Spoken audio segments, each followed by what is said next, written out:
اور اسی طرح جب جسم میں مشینی تحریک ہوگی تو تسکین اور تحلیل بھی مشینی ہوگی اور جسم میں کوئی بھی کیمیائی صورت نہ ہوگی. یعنی اگر جسم میں کیمیائی تحریک ہے تو تسکین اور تحلیل بھی کیمیاوی ہے، اور اگر جسم میں مشینی تحریک ہے تو تحلیل اور تسکین بھی مشینی ہوگی. ٹھیک ہے، تو ان چیزوں کو آپ نے سمجھنا ضروری ہے. اب ہم آگے چلتے ہیں اور یہ دیکھ لیتے ہیں کہ قانون مفرد اعضاء میں اصول علاج کیا ہے اور یہ کیسے کام کرتا ہے، کیونکہ اس کا سمجھنا بھی اطباء اکرام کے لیے بے حد ضروری ہے. اب ہم قانون مفرد اعضاء میں مقام مرض، ٹھیک ہے، اور اصول علاج کو پڑھ لیتے ہیں. دوستو، یہ ایک ایسا مقام ہے جس کو نہ سمجھنے کی وجہ سے یہ لوگ آپ کو اپنا شکار بناتے ہیں. جو طبیب اس میکانزم کو سمجھ گیا اور اس میں موجود درمیانی کڑی کو اس نے سمجھ لیا تو وہ ان کے چنگل میں کبھی بھی نہیں پھنسے گا. ٹھیک ہے، تو میری کوشش ہوگی کہ انشاءاللہ میں آج آپ کو یہ میکانزم سمجھا دوں. قانون مفرد اعضاء یہ کہتا ہے کہ غیر طبعی تحریک یعنی سکیڑ کا جو مقام ہے وہ مقام مرض ہے، اور تسکین اور تحلیل علامات ہیں. اب اس کا جو اصول علاج ہے، قانون مفرد اعضاء یہ کہتا ہے کہ غیر طبعی تسکین کے مقام پر طبعی تحریک پیدا کرنا قانون مفرد اعضاء کا اصول علاج ہے. ٹھیک ہے نا جی. اچھا، اب ہم نے آپ کو پڑھایا کہ اعصابی غدی تحریک جو ہے یہ کیمیائی تحریک ہے. ٹھیک ہے، اور اس میں جو تسکین ہوتی ہے وہ ہوتی ہے عضلاتی اعصابی مقام پر، اور جو تحلیل ہوتی ہے وہ ہوتی ہے غدی عضلاتی مقام پر. یعنی اعصابی غدی تحریک، ٹھیک ہے، یہ مقام مرض ہے، غیر طبعی تحریک ہے، اور تسکین جو ہوتی ہے وہ عضلاتی اعصابی مقام پر ہوتی ہے. اب یہاں پر اطباء کرام کو یہ گمراہ ایسے کرتے ہیں کہ جناب جب تحریک ہوگی، ٹھیک ہے، تو جہاں پر تسکین ہے ہم اسی تسکین کی ہی چونکہ دوائی دیں گے.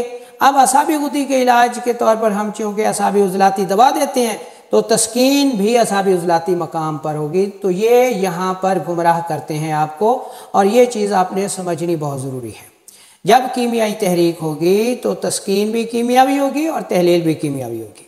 اب آپ نے دھیان سے اس میکانزم کو سمجھنا ہے کہ جب اعصابی غدی مقام پر سکیڑ ہوگا، تحریک غیر طبعی ہوگی تو یہ مقام مرض ہے، اور جو تسکین ہے وہ عضلاتی اعصابی مقام پر ہے.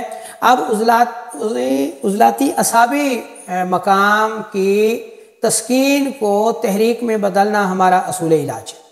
ٹھیک ہے.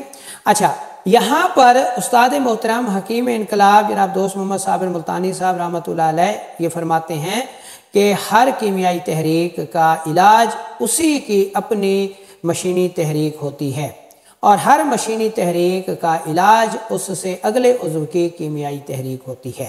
ٹھیک ہے. تو اعصابی غدی کا جو علاج ہوگا وہ اعصابی عضلاتی ہے. اب اعصابی عضلاتی سے عضلاتی اعصابی تسکین کیسے دور ہوگی یہ آپ نے سمجھنا ہے. یہ ہے اعصابی غدی. اس میں پہلا لفظ اعصابی جو ہے وہ دماغ کو ظاہر کرتا ہے، اور جو دوسرا لفظ ہے غدی وہ جگر کو ظاہر کرتا ہے. تو اعصابی غدی کا مطلب یہ ہوا کہ دماغ کا تعلق اس وقت جگر کے ساتھ ہے یعنی غدود کے ساتھ ہے، اور اس میں بلغم رک کر متفن ہو رہی ہے، بلغم کا اجتماع ہو رہا ہے. ٹھیک ہے جی. اچھا، اصول علاج کے طور پر ہم اعصابی عضلاتی دوا دیتے ہیں. اعصابی عضلاتی دوا کیا کرتی ہے؟ اعصابی عضلاتی دوا دو کام کرتی ہے. پہلے نمبر پر تو یہ اعصابی عضلاتی دوا، ٹھیک ہے، دماغ کا تعلق جو ہے وہ جگر سے ختم کر کے عضلات سے جوڑ دیتی ہے. ٹھیک ہے نا جی.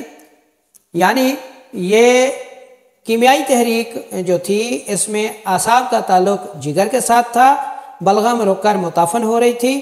جب ہم نے اعصابی عضلاتی دوا دی تو اعصابی عضلاتی دوا سے اعصاب یعنی دماغ کا تعلق قلب سے جڑ گیا، جگر سے کٹ گیا. ٹھیک ہے نا جی. تو اعصابی عضلاتی نے پہلا کام یہ کیا کہ دماغ کا تعلق جگر سے کٹ کر کے قلب و عضلات سے جوڑ دیا. جب یہ تعلق اعصاب کا عضلات سے جڑ گیا ٹھیک ہے، تو عضلات میں تحریک آنا شروع ہو گئی، یعنی یہ اعصابی غدی تھی، اس میں دماغ و اعصاب کا تعلق جگر و غدوں سے تھا۔ جب ہم نے اعصابی عضلاتی دوا دی تو دماغ و اعصاب کا تعلق قلب و عضلات سے جڑ گیا، ٹھیک ہے۔ جب دماغ کا تعلق قلب سے جڑا تو قلب میں یعنی عضلاتی اعصابی تحریک میں جو تسکین تھی یہ دور ہونا شروع ہو گئی۔ پہلے تو دماغ کا تعلق جگر سے تھا، ٹھیک ہے، تو قلب و عضلات میں تسکین تھی۔ اعصابی عضلاتی دوا سے دماغ کا جو تعلق تھا وہ قلب و عضلات سے جڑ گیا، اور جب اعصاب کا تعلق قلب و عضلات سے جڑا تو تحریک جو ہے وہ عضلات میں آنا شروع ہو گئی۔ اب جیسے جیسے یہ تحریک آگے بڑھے گی عضلاتی اعصابی تسکین جو ہے وہ تحریک میں بدلتی جائے گی۔